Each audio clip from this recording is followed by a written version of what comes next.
কোটা বিরোধী আন্দোলন যে যুবক ছেলেগুলো করেছে ওরা মুজাহিদ, ওদের বিরোধিতা যারা করেছে ওরা সন্ত্রাস।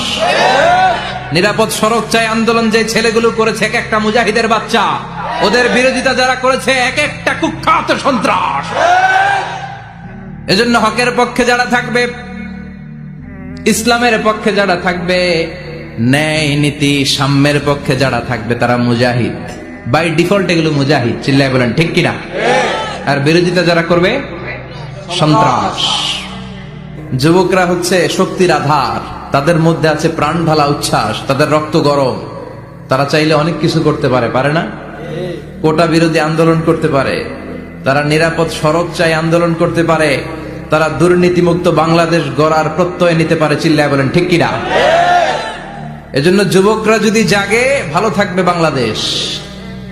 যুবকরা যদি ইসলামের পক্ষে কাজ করে বাংলাদেশটার রহমত আর বরকত দিয়ে